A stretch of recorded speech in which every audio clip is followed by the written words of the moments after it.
하나님 말씀 봉독하겠습니다. 로마서 11장 25절부터 32절 말씀입니다. 로마서 11장 25절부터 32절까지 말씀 다 같이 큰 목소리로 합독하겠습니다. 가정에서도 또 교회에서도 한 목소리로 합독합니다. 시작. 형제들아, 너희가 스스로 지혜 있다 하면서 이 신비를 너희가 모르기를 내가 원하지 아니하노니, 이 신비는 이방인의 충만한 수가 들어오기까지 이스라엘의 더러는 우둔하게 된 것이라. 그리하여 온 이스라엘이 구원을 받으리라. 기록된 바 구원자가 시온에서 오사 야곱에게서 경건하지 않은 것을 돌이키시겠고, 내가 그들의 죄를 없이 할 때에 그들에게 이루어질 내 언약이 이것이라 함과 같으니라. 복음으로 하면 그들이 너희로 말미암아 원수된 자요, 택하심으로 하면 조상들로 말미암아 사랑을 입은 자라. 하나님의 은사와 부르심에는 후회하심이 없느니라.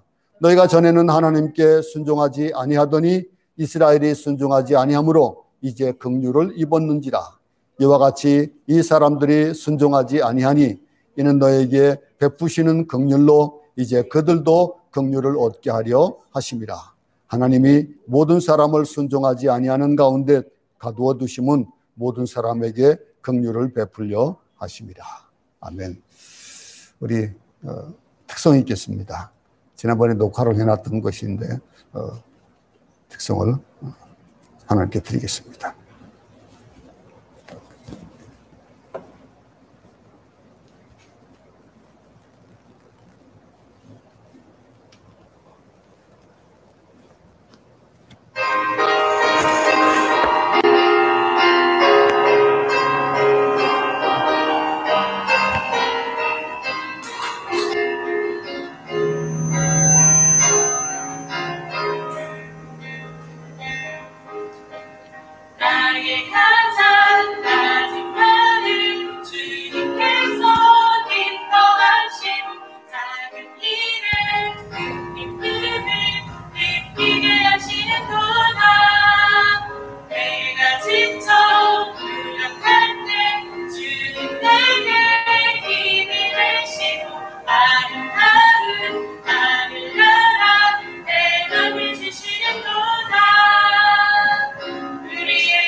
아멘.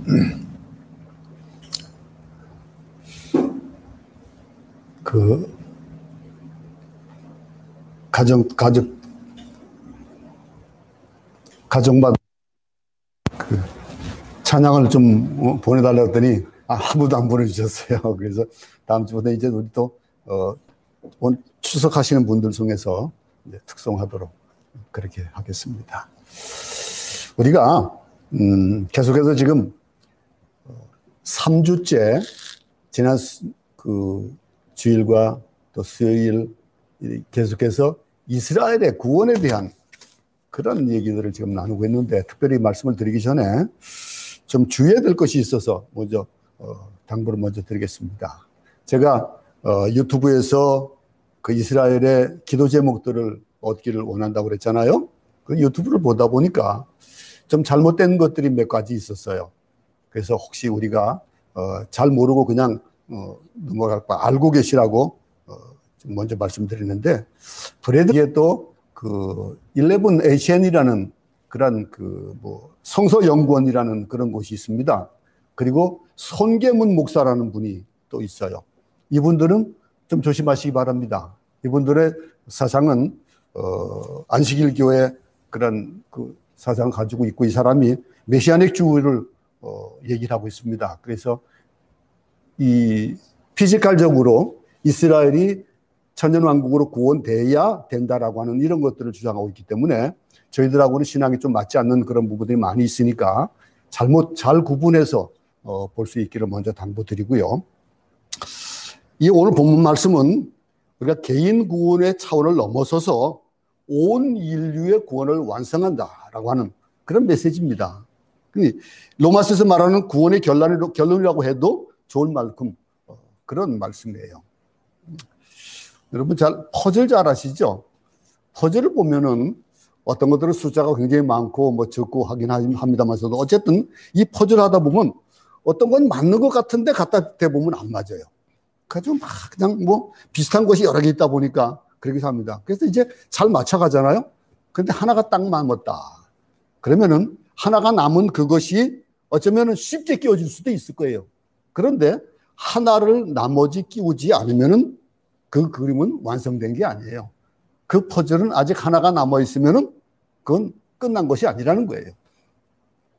무슨 말이냐면은 하나님께서 말씀하시는 자기 아들 예수 그리스도를 세상에 보내시고 인류를 구원하시기 위해서 피를 흘리시고 살을 찢기셨다라고 하는 이 말씀에 대한 것들, 이것이 완성되기 위해 가지고 구원의 마지막 조건을, 마지막 조각을 말하고 있는 거예요.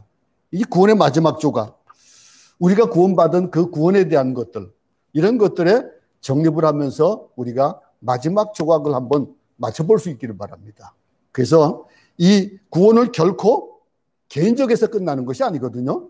우리의 구원이 개인적으로 끝난다면은 뭐라고 말할 수 있겠습니까? 각자가 다 다른 그런 구원이 되겠지만은 하나님께서는요, 이 개인적인 구원에서부터 시작을 하지만은 인류의 모든 이들이 다 구원받는 그 구원까지 이루어져야 되는 거예요. 그게 완성이 되어지는 건데 마지막 조각이 들어가야 완성이 되어지는 것이거든요.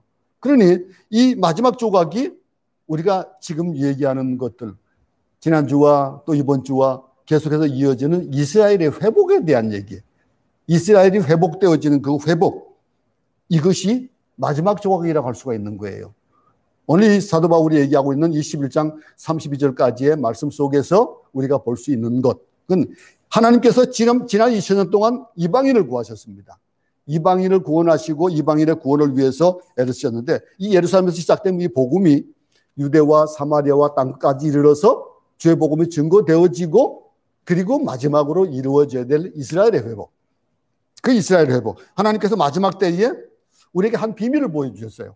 비밀을 보여주셨는데 바로 구원의 완성, 즉 예루살렘의 회복입니다. 이 예루살렘의 회복, 이 이스라엘을 회복시키는 말미암아 모든 이방인들을 구원하시고 완성시키시는, 구원의 완성을 이루시는 그 일들을 우리는 오늘 본문 속에서 좀 돌아봐야 된다는 거예요. 우리가 구원에 대해서 얘기할 때 뭔가 좀 구원에 대해서 목마르고 갈증을 느끼는 한 가지가 있습니다. 그것이 뭘까요? 구원을요, 너무 단순하고 아주 평면적인 그런 것으로 생각하기 때문에 그래요. 이 구원이라는 것. 구원받을 때는요, 영적인 구원만 있는 게 아니에요. 육적인 구원도 있는 거예요. 어떤 사람들은 영적인 구원만 생각하니까 이 세상에서 힘들고 고난받고 이런 육적인 구원에 대한 것들을 잘 생각하지 못하는 경우가 있어요. 우리 삶 속에서 우리 삶이 그 구원을 얻는 자, 하나님의 백성으로서의 삶을 사느냐 안 사느냐 한번 생각해 보세요. 그럼 어쩔 때는요, 우리가 구원받은 자로서 이 세상을 살면서 육에 더 끌려가서 살 때가 참 많아요. 그 육이 우리를 좌지우지해요. 어떨 때는 힘든 삶을 살다 보면은 그 속에서 우리가 구원받은 자로서의 삶이 아닌 삶을 나도 모르게 살 때가 얼마나 많은지 몰라요. 어떻습니까? 여러분, 저는 그렇게 생각해 봤는데 여러분도 어떤지 모르겠습니다. 우리가 세상을 살아가는 이 정신적인 부분에도 하나님이 함께 하시는 그 구원이 있는 거예요. 그 구원을 생각해야 돼요. 우리는 영원한 것, 구원에 대한 것들은 어떤 영원한 미래에 대한 것들만 생각하는 경우가 있는데, 이 땅에서의 구원도, 우리의 삶 가운데서의 구원도 우리에게 주어진 겁니다. 그거를 쟁취하지 못한다면 어떻습니까? 제가 제 아내에게나 또 어떤 분들에게 얘기할 때 뭐냐면, 저는 한편으로 보면 이런 전자기기나 이런 컴퓨터나 이런 것들을 좀 잘 다루는 편에 속하니까 그 편리함과 이런 것들을 좀 이해를 해요. 그런데 그거를 모르고 지나가면은 참 안타까울 때가 많아요. 예? 똑같이 주어진 건데 왜 못 누리냐 이거죠. 우리 이 세상에 주어진 것도 하나님께서 우리에게 주신 것에 대한 것들을 우리는 누릴 수 있어야 돼요. 누리지 못하는 건 우리에게 손해예요. 하나님 누리라고 주신 것인데 구원은 이처럼 총체적이고 전인격적입니다. 전인격적인 구원의 삶을 살아야 되는 거예요. 따라서 우리가 어떤 구원의 한 부분만을 얘기할 때 틀린 말은 아니지만은 이건 맞는 말이 아니에요. 여러분, 우리가 예수 그리스도로 말미암아 이미 구원받은 사람이죠. 여러분 구원받았죠? 그죠? 구원받은 사람인데 그러면 그것으로 다 끝난 것이냐? 그게 아니라는 거예요. 이 세상 살면서 왜 이렇게 힘들게 살아요? 어렵게 살 필요가 없는 거예요. 세상이 나를 쫓아오게 해야지 내가 세상을 쫓아가고 산다니까요? 안 그렇습니까? 그거는 이 세상에서 우리가 누릴 수 있는 구원, 하나님의 자녀의 권세를 우리에게 주셨는데 그 권세를 누리지 못하고 살 때가 참 많아요. 그런 걸 얘기하는 거예요, 지금요. 우리에게 주신 이 놀라운 구원은 현재도 이루어지고 있다는 거예요. 이루어지는 삶, 내 삶을 통해서 성취되어 가고 있는 것. 어느 날 그 구원은 완성될 거예요. 주님 오시는 그날 완성될 거예요. 어쩌면 우리가 주님 오시기 전에 이 세상을 떠날지도 몰라요. 그 구원은, 그렇게 해서 개인적인 구원이 완성될 수 있어요. 그런데 구원에 우리가 과거와 현재와 미래가 있습니다. 영혼과 또 육의 구원도 있는 거예요. 그러니 이 개인적인 구원도 있고 전 인류적인 구원도 있고 이런 이 인류적인 우주적인 구원에 대한 것들, 이것들을 그저 허황된 것만 생각하고 살 수는 없다는 거예요. 이 구원에 대한 부분. 이 구원의 전체적인 드라마를 이해할 때에 부분적인 내 삶이 살아나기 시작하는 거예요. 그것을 이해해야 살아나는 거예요. 어떤 편파적인 한쪽만 가지고 그것을 얘기할 수가 없다는 거예요. 마치 코끼리를 바라보는 장님이 얘기하는 그 코끼리의 모양이 되어서는 안 된다는 거예요. 눈을 뜨고 그 코끼리 전체를 보고 그리고 이해할 수 있어야 된다는 거예요. 사도 바울은 이 개인의 구원을 얘기할 뿐만 아니라 온 인류의 구원을 이야기합니다. 온 인류의 구원의 핵심에 뭐가 있냐 이거예요. 이스라엘이 있다는 거예요. 오늘 본문에서 이스라엘이 있다는 거예요. 이스라엘을 다시 찾으실 것이고 하나님은 이스라엘을 다시 회복시키실 것이라는 거예요. 오늘 말씀 25절 한번 보겠습니다. 25절입니다. 형제들아, 너희가 스스로 지혜 있다 하면서 이 신비를 너희가 모르기를 내가 원하지 아니하노니 이 신비는 이방인의 충만한 수가 들어오기까지 이스라엘의 더러는 우둔하게 된 것이라. 이거를 개역 한글로 읽어봅니다. 형제들아, 너희가 스스로 지혜 있다 함을 면키 위하여 이랬습니다. 아까 우리 읽은 거는 아까 그 숙성 전에 읽었던 본문은 그거는 개역 개정이에요. 지금 읽고 계신 이거는 지금 개역 한글입니다. 뭐가 좀 다릅니까? 좀 다르죠? 해석이 다르죠? 근데 여기에 지혜 있다 함을 면키 위하여라고 하는 말, 이걸 쉽게 풀이하면은 어떻게 되는 겁니까? 이 신비를 너희가 모르기를 원치 아니한다. 지혜 있다 하면서, 스스로 지혜 있다 하면서 너희가 모르기를 내가 원치 아니한다. 이렇게 있잖아요? 그럼 이 말씀, 여기에 중요한 것이 뭡니까? 이 이방인의 충만한 수가 들어오기까지 이스라엘의 더러는 우둔하게 된 것이라 그랬습니다. 구원은 비밀스럽습니다. 여러분, 비밀 어떻습니까? 비밀이라는 것은 그거는 모든 사람이 다 알면은 그건 비밀이 아닙니다. 그렇죠? 그 비밀, 대부분의 사람들은 잘 모르는 거예요.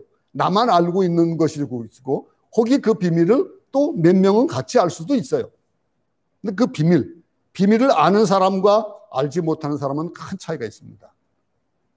비밀을 아는 사람, 항상 입가에 미소가 있을 수 있어요. 자, 한번 예를 들어 봅시다. 여러분, 만약 어떤 사람에게 사랑의 고백을 받았다 합시다. 목사가 제일 좋아하는 얘기는 뭡니까? 목사님 말씀에 은혜 받았습니다라고 하는 얘기 참 좋아하잖아요.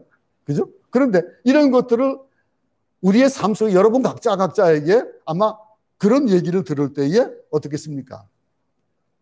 사랑의 고백을 들으면 아마 예술이 자기도 모르게 착 찢어질 거예요. 그러면 세상 받아보지 못한 사람 같은 표정을 가지고 있다. 그래요, 진짜? 사랑 고백을 받았다. 그러면 하루 종일 미소를 짓고 살 수밖에 없어요. 내가 좋아하는 사람이 나를 좋아한다, 이거예요. 예?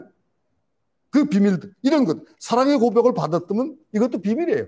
그죠? 이 비밀, 남을 몰라요. 그 사랑을 고백한 사람과 내가 아는 거예요. 그러니 그걸 생각만 하면 기쁜 거예요. 즐거운 거예요. 예? 그 비밀. 하나님은요, 우리에게 구원의 비밀을 주셨습니다. 그 구원의 비밀을 주셨는데 그 구원의 비밀이 누구예요? 예수 그리스도예요. 예수 그리스도를 주셨어요. 예수 그리스도를 아는 자는 천국의 비밀을 깨달은 자예요. 그 천국의 비밀을 깨달은 자로서 천국을 소유한 사람이에요. 천국을 소유한 사람. 우리 성경에 그 밭을 갈다가 보물을 발견한 사람이잖아요. 그러면 다시 못 돌아가가지고 자기 재산을 전 재산을 팔아서 보물을 사잖아요. 그럼 그 사람이 가지고 있는 그 기쁨은 어떻겠습니까? 내가 그 보물을 발견하고 그것을 내 것을 다 전 재산을 팔아서 그것을 쟁취하기 위해 가지고 그때 내가 쟁취해야 될 그런 이유가 있다 하지만은 어떤 사람 만약에 그거를 갖다가 뭐 쟁취할 이유도 없이 그것이 내 것으로 딱 그냥 나 혼자 알고 있는 그 비밀들. 근데 이 비밀은요, 우리가 죄인이지만은요, 예수 그리스도로 말미암아 천국 백성이 되었고 하나님의 자녀가 되는 구원의 그 길을 우리가 알고 있다면 우리는 우리의 삶이 그렇게 축 처진 삶을 살 수 없다는 거예요. 그 비밀을 간직한 자로서 삶을 사는 거예요. 하나님에게 자녀가 되는 구원을 주셨잖아요. 그 사도 바울은 이 고민이 있었어요. 사도 바울에게 고민이 있는 모든 이방인들은 예수 그리스도를 믿고 이 비밀을 알았어요. 이 비밀을 알아가지고 구원을 받는 걸 보는 거예요. 근데 그가 사랑하는 민족과 또는 혈육과 또 친척 이스라엘이 그걸 거부하는 거예요. 그러니 그 마음이 어떠냐, 그죠? 비밀을 가지고 있어가지고 정말로 내가 입가에 막 그냥 미소가 날 정도로 좋은데 그걸 아는데 그거를 받아주길 바라는데 안 받아준다. 그럼 어떻게 했냐는 거예요. 이 사도 바울이 가지고 있는 그 마음이에요. 복음을 믿지 않았고 예수님을 십자가 못 박아 죽였고 그리고 기독교를 배박했다. 그러니 사도 바울의 고통은 말할 수 없는 거예요. 그러니까 애타는 거예요. 그런 가운데 그런 성경 전체를 통해서 하나님의 계시를 깨닫습니다. 그 계시를 깨닫는 가운데서 이스라엘의 완악함은 이스라엘의 실패가 엄청난 비밀이라는 거예요. 그리고 이 비밀을 깨닫는 것이 구원의 완성이다라고 하는 것. 오늘 이 사도 바울이 계속해서 얘기하는 겁니다. 형제들아, 스스로 지혜 있담을 면키 위하여. 이 말의 뜻은 뭡니까? 이 말은 여러분은 자칫 잘못하면 어리석은 자가 되기 쉽다는 거예요. 그 어리석은 자, 구원의 비밀을 깨닫지 못하면 다 아는 것 같고 다 얻은 것 같지만 다 알지도 못하고 다 얻지도 못하는 것이다. 근데 지혜는, 참된 지혜는 비밀을 깨닫는 것이다. 이 얘기를 하고 있는 거예요, 지금. 여러분은 혹시 이 비밀조차도 깨닫지 못하고 앉아있지 않습니까? 그러면은 그 삶이 피폐해질 수밖에 없어요. 그 비밀을 제대로 깨닫지 못하고 아는 것 같은데 모른다 라고 하는 그 범주에 내가 속할 수밖에 없다는 거예요. 그러면 이 비밀은 뭡니까? 그 비밀을 얘기하는 것이 이방인의 충만한 수가 들어오기까지 이스라엘의 덜어는 완악하게 된 것. 이게 비밀이에요. 이걸 깨달으라는 거예요. 우리가 어떻게 구원받았습니까? 우리는 구원받을 수 없는 사람이에요. 우리는요, 아브라함이나 이삭이나 야곱 같은 그런 조상도 없어요. 그리고 모세로부터 받은 산에서 모세가 받은 그 율법, 그것도 우리는 못 받았어요. 몰라요. 하나님의 이름을 불러본 적도 없었어요. 맨날 그냥 그 장독대에다가 물 떠놓고 비는 그런 귀신의 이름만 불렀던 이방인들이에요. 근데 그 하나님은 몰랐고 성경도 없었고 선자도 없었던 우리에게 약속도 없고 아주 캄캄한 정말로 절망 가운데 있는 그런 이방인들에게 그 깜깜한 굴 속에 빛이 들어온 거예요. 그 빛이 들어왔다. 이 복음의 빛이 어떻게 들어왔습니까? 그 복음에 이게 25절에 나타난 비밀이에요. 이스라엘이 더러는 완악해졌기 때문이다 라고 하는 거예요. 인생 살다 보면요, 뭐 사업하는 사람은 사업이 잘 안 될 때도 있고요. 어떤 사람은 결혼하고 싶은 사람과 결혼하지 못하는 경우도 있고, 또 자기가 하고자 하는 것을 제대로 안 될 때가 참 많아요. 안 그렇습니까? 그런데 이렇게 문이 닫힌 것 같은 경험을 할 때가 많아요. 그런데 문이 닫혔다라고 하는 이 말은요, 닫혔다는 말은 다른 어딘가는 열렸다는 거예요. 그죠? 문이 닫혔다라고 하는 것과 반대되는 개념이 있으니까 이 닫혔다는 얘기가 나오는 거예요. 열렸다라고 하는 거. 그러니까 우리가요, 이 닫힌 것만 본 사람은 맨날 절망하는 거예요. 닫힌 것만 생각하고, 근데 열린 것을 봐야 되는데, 그 열린 것, 그곳에 하나님의 뜻이 있고 축복이 있는데, 그걸 봐야 된다는 거예요. 하나님 이방인들에게 복음을 주시기 위해서 문을 열어놓으시고, 이방인들은 열린 문을 통해서 그 문을 통해서 그 복음을 받아들인 거예요. 근데 그러기 위해 가지고 한쪽에 뭘 막아놨어요? 이스라엘은 문을 닫아놓은 거예요. 이스라엘 문을 닫아놨는데, 그래서 이스라엘은 복음을 거부하고 메시아를 십자가 못 박아 죽겠습니다. 뿐만 아니라 지금까지 이스라엘은 예수를 거부하는 거예요. 응? 여러분, 왜 그렇습니까? 그 비밀이 이방인을 구원하기 위한 거래요. 그러니 거기에 우리가 혜택을 받은 거예요. 우리에게 주어진 혜택이에요. 이방인을 구원하기 위해서 그 문이 닫혀졌다는 거예요. 근데 지렛대로 물건을 들기 위해 가지고 어떤 일이 있어야 됩니까? 지렛대가 있으면은 그 아래 무언가가 있어야 돼요. 그 놓인 것을 가지고 그 무거운 걸 들 수 있는 그런 역할이 이스라엘이라는 거예요.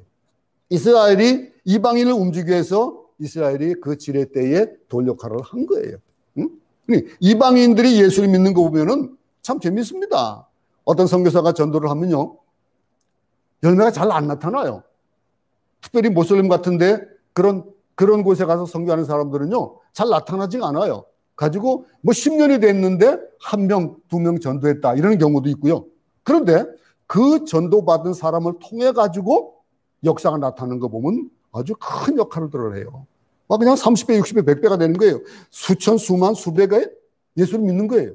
그런 것 경우를 얼마나 많은 본을 봅니다. 이게 선교 역사입니다. 2000년 동안 복음은 이렇게 유럽과 미국과 전 세계로 퍼져나가게 되었던 거예요. 25절 보면은 우리가 두 가지를 생각해 볼 수가 있습니다. 하나는 하나님은 이방인을 구원하셨다라고 하는 거잖아요. 그죠? 이방인을 버리지 않으시고 선택받은 이스라엘만 구원받게 하지도 않으시고 모든 열방을 구원하기 원하셨다. 지금도 하나님은 여러분뿐만이 아니라 여러분 가족까지도 구원하기를 원하시는 거예요. 전도하지 않는 사람은요, 하나님 마음을 모릅니다. 아파보지 않은 사람은 그 아픈 사람의 마음을 몰라요.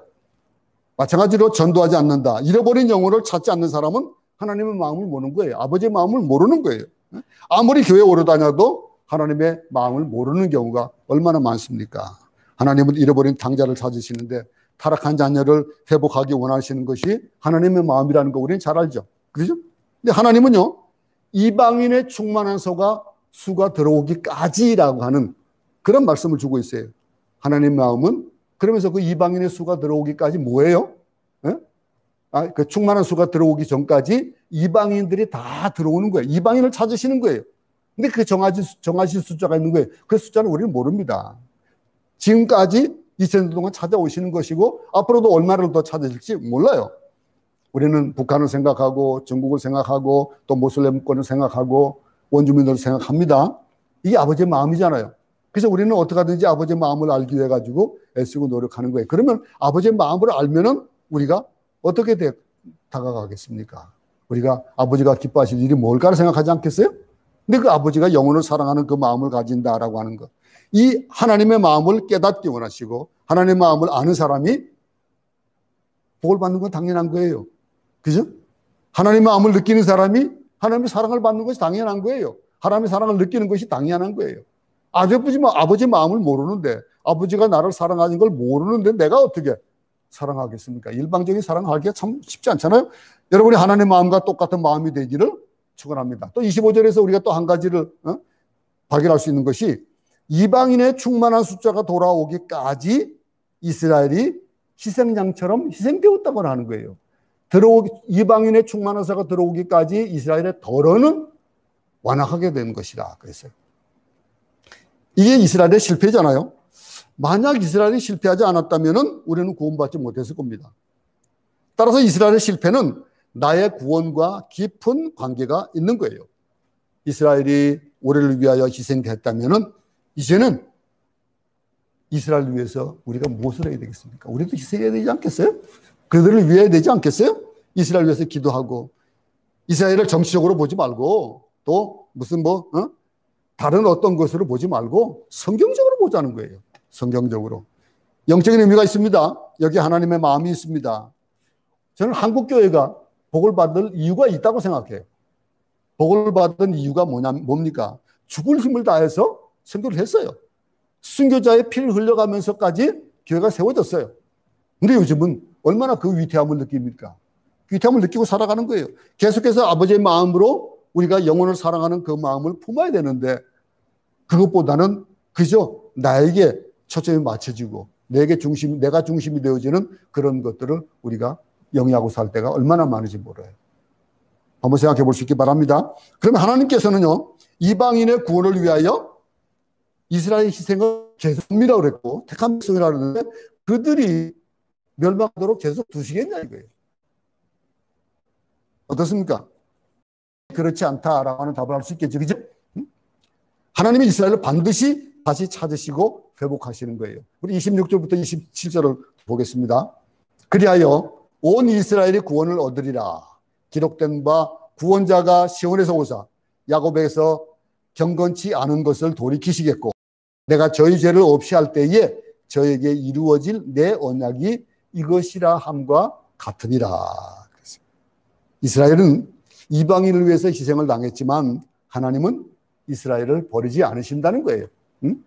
이방인을 구원하신 하나님께서 왜 이스라엘을 구원하지 않겠냐는 거예요.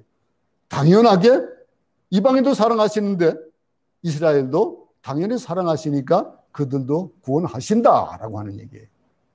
안 그렇습니까? 응? 사랑은 뭡니까? 희생입니다. 그죠? 사랑은 희생이에요.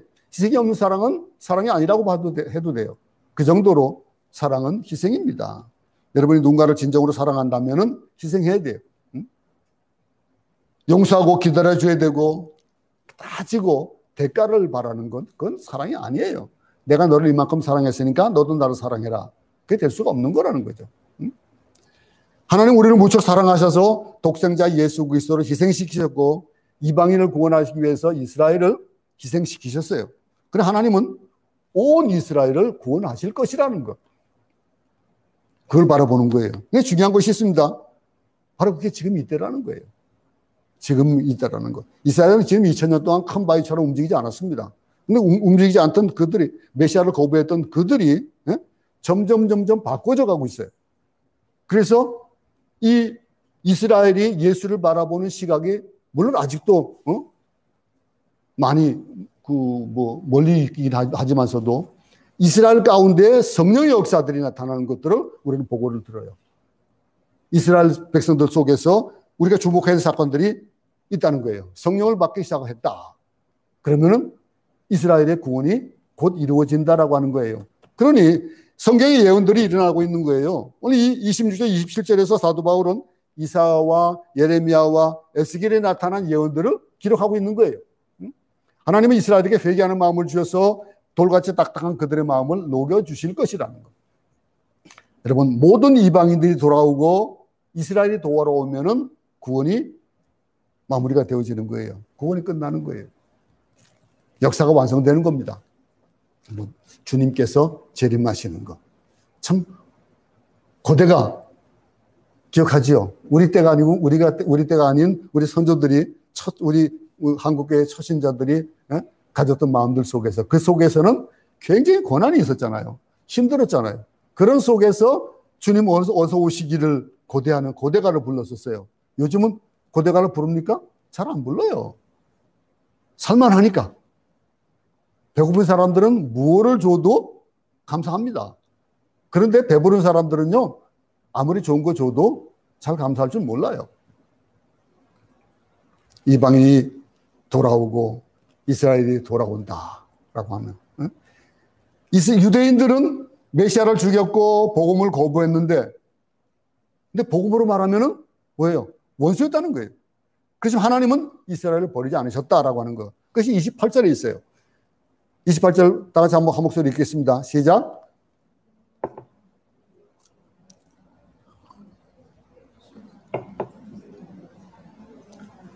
복음으로 하면 저희가 너희를 인하여 원수된 자요, 택하심으로 하면 조상들을 인하여 사랑을 입은 자라. 그들이 비록 복음을 거부했고 복음을 죽이고 복음과 원수된 관계에 있었지만 그렇다고 하나님이 그들을 포기한 것은 아니라는 거예요.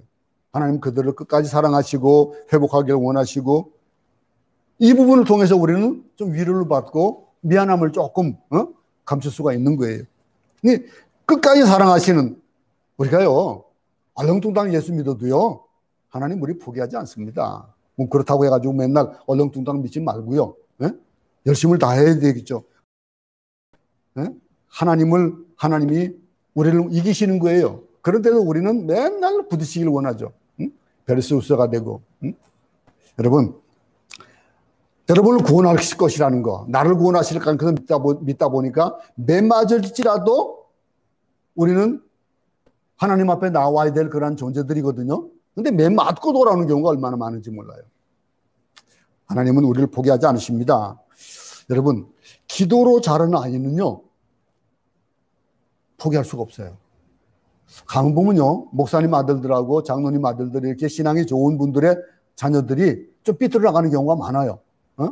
근데 그들은요, 결코 그렇게 끝나지 않습니다. 그들은요, 그 기도는요, 부모의 기도는요, 헛되는 기도가 없어요. 부모의 기도는 땅에 떨어지는 법이 없어요. 그 기도 때문에 그들은 일어나고 맙니다.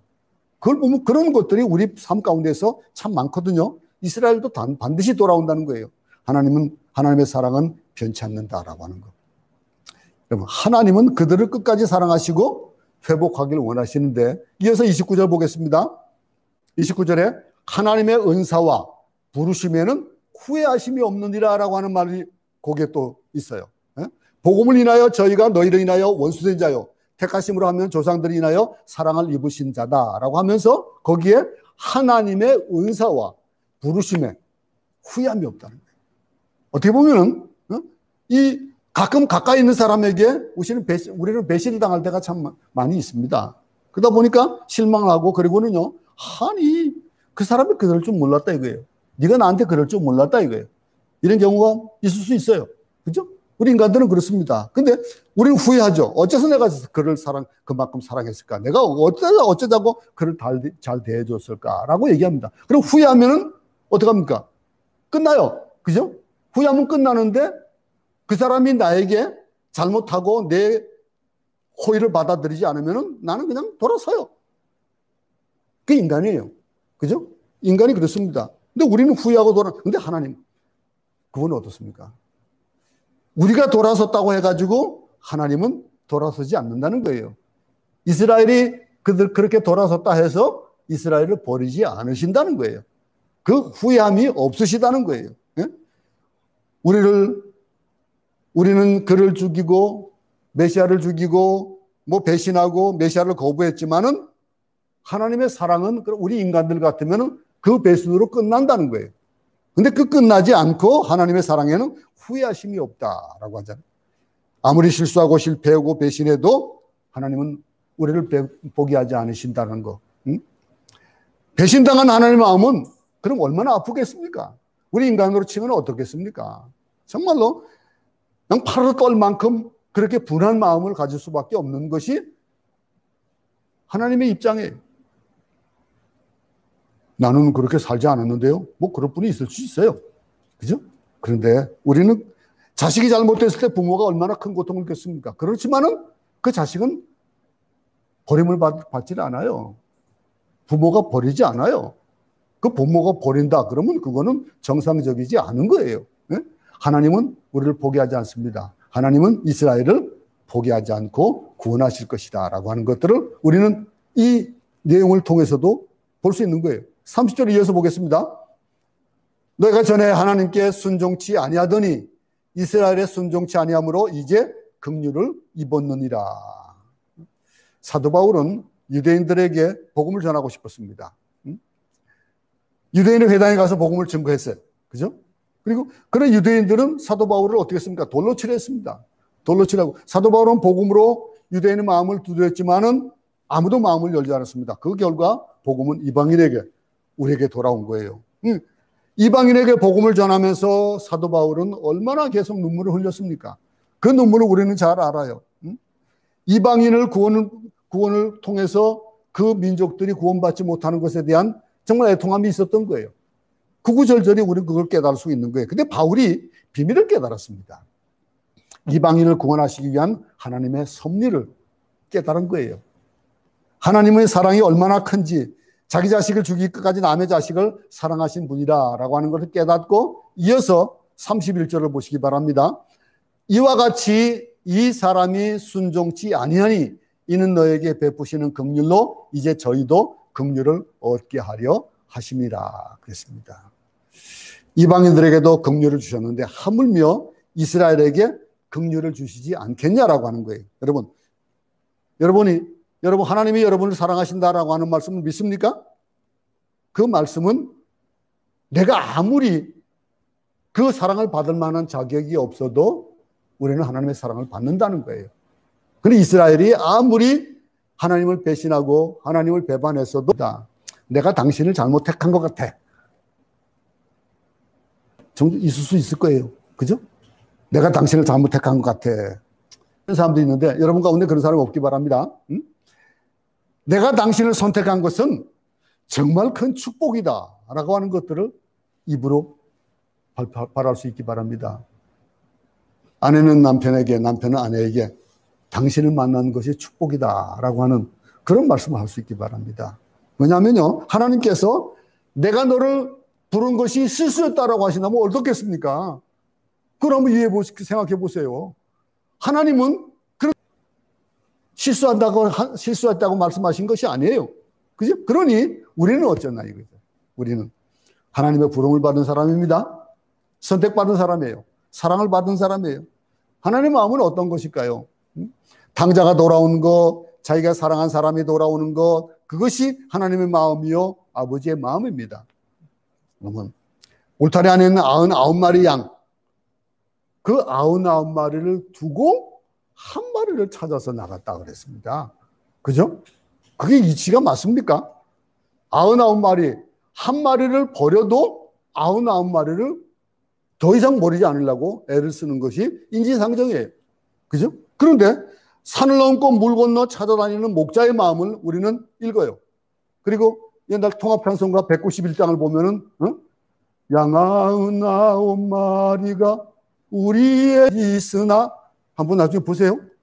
그러면 그 구구절절이 나오는 그 목자의 마음이 한 마리의 양의 가치가 있는 것이 아니에요. 한 마리의 양의 가치가 있는 것이 아니고 양 한 마리가 얼마나 하겠습니까? 그런데 그것이 아니고 이 목자의 관심은 다른 데 있는 거예요. 이 양이 얼마나 괴로울까, 얼마나 힘들까, 얼마나 고통스러울까, 이리가 그를 잡으려고 달려오는 것은 아닐까, 이런 것에 가치가 있는 거예요. 그런 것에 목자의 마음이 있는 거예요. 하나님이 나를 찾으시는 것은 나 한 사람이 구원받았다고 되는 것이 아니에요. 내가 한 사람이 구원받음으로 인해서 큰일이 일어나기 때문에 나를 찾는 것이 아니에요.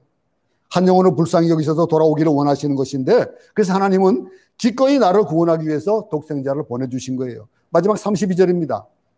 다 같이 한 목소리로 읽겠습니다. 시작. 하나님이 모든 사람을 순종치 아니하는 가운데 가두어 두심은 모든 사람에게 긍휼을 베풀려 하심이라.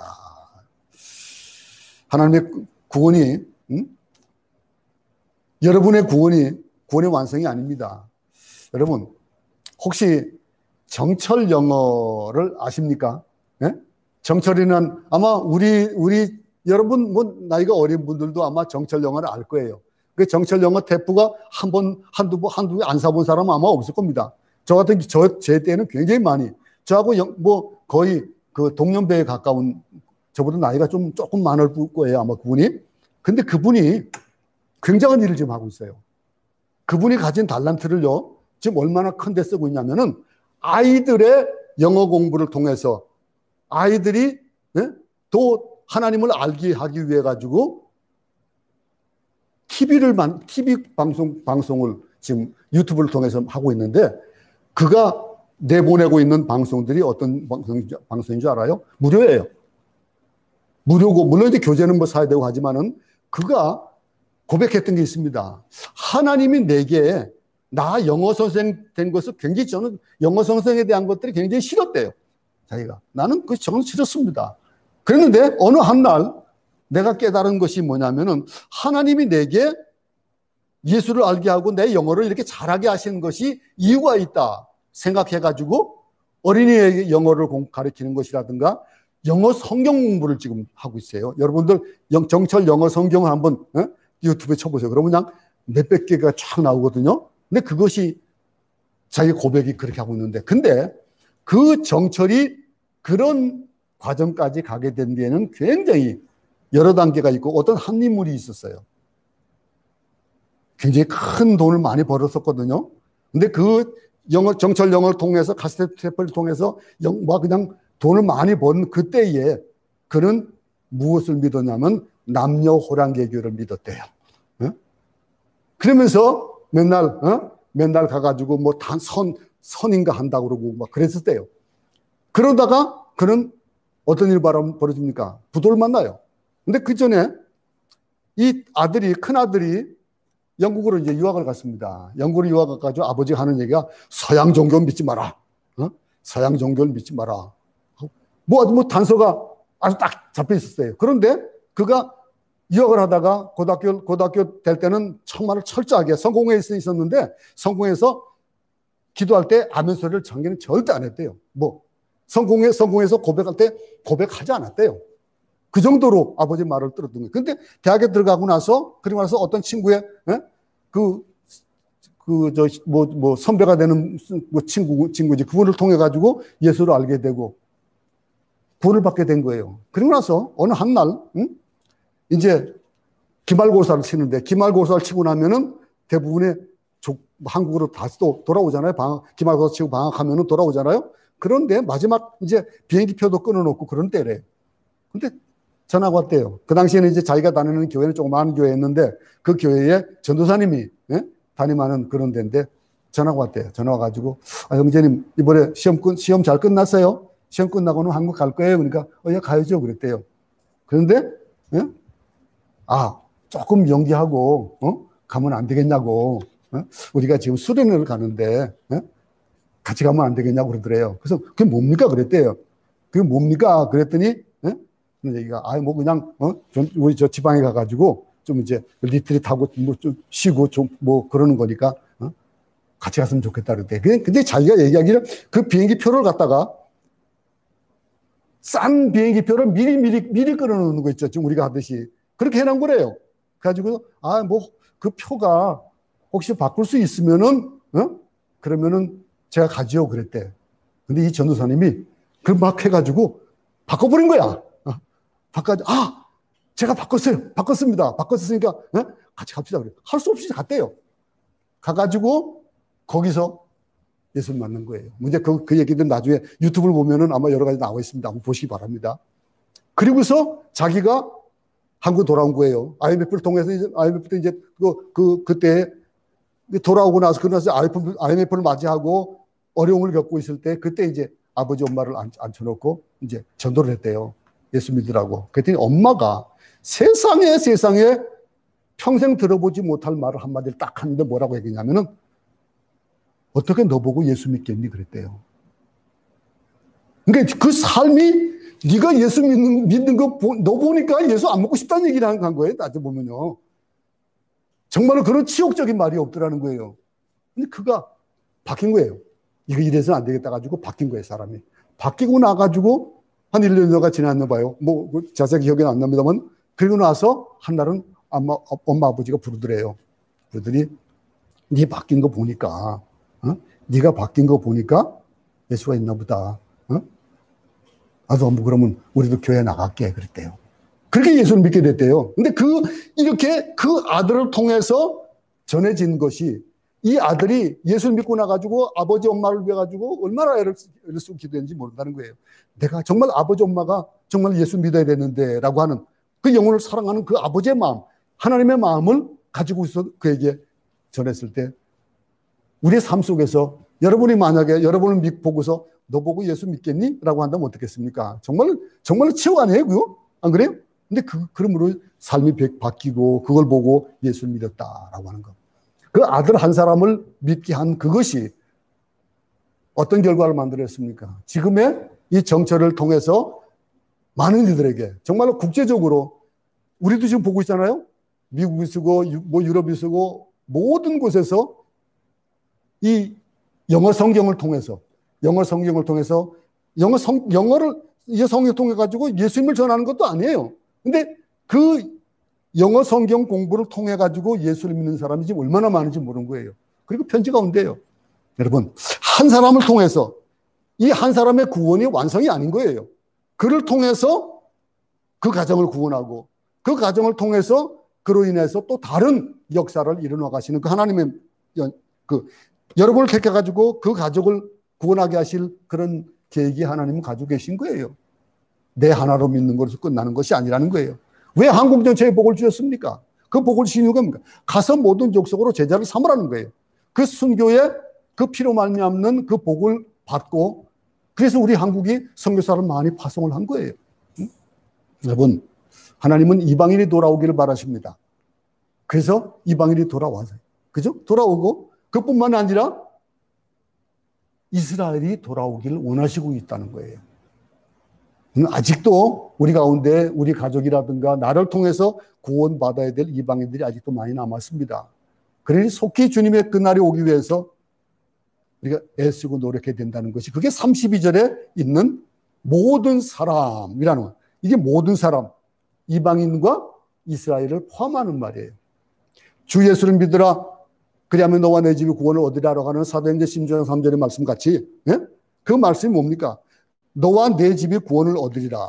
이 사실을 믿으시기 바랍니다. 반드시 그런 기적이 일어날 겁니다. 나를 통해서 여러분들의 주변에 그런 일들이 이루어지고 마는 거예요. 우리 민족이 변하고 세계가 변하고 알곡과 가라지가 구분이 돼야 됩니다.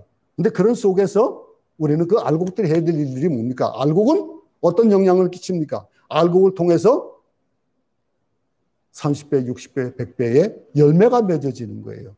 그 알곡의 삶이 되기 바랍니다. 우리가 택함 받고 그렇게 되었다는 거예요. 우리 민족이 변하고 세계가 변하고 우리 가정이 변하고 세계가 변하는 이 변화가 마치 그 정철 집사의 큰아들이 변하고 그 변한 걸 보았듯이 우리의 삶을 보고 변하는 자들이 많아질 수 있길 바라고 우리 이 해야 될 일들 속에서 우리는 우리를 통해서 이방인이 구원을 얻도록 이스라엘이 희생했던 그 희생, 우리를 통해서 그 희생에 대한 값이 다시 살아날 수 있도록 우리가 그들을 위해서 기도하고 애쓰고 노력하는 이 하나님의 말씀의 복이 그 복이 여러분의 삶 가운데 우리 가운데 있어지는 그런 삶이 되길 바랍니다. 이 한 주간도 잊어버리지 않고 정말로 주님의 마음, 아버지의 마음을 알아서 그들을 위해서 기도하고 우리가 구원받은 것에 대한 나를 통해서 또 다른 사람이 구원되어야 되는 그 아버지의 마음으로 구원을 이루어 나가는 그런 전도의 삶이 우리 가운데 있어지기를 간절히 소원합니다. 기도하겠습니다. 하나님 아버지, 나를 위하여 십자가에서 피 흘려 찢기시고 돌아가신 예수님, 고래 감격을 회복시켜 주시옵소서. 우리 주변에 있는 모든 사람을 구원하여 주시고 나를 통해서 우리 가족이 구원받고 내 주위가 내 친족이 구원받고 우리나라가 또 세계가 모두 구원받는 그런 속에서 우리를 위해서 희생되었던 이스라엘이 회복되어지는 그런 역사들을 위해서 우리가 날마다 기도하는 그런 삶이 되도록 도와주시옵소서. 예수님 이름으로 기도드렸습니다. 아멘.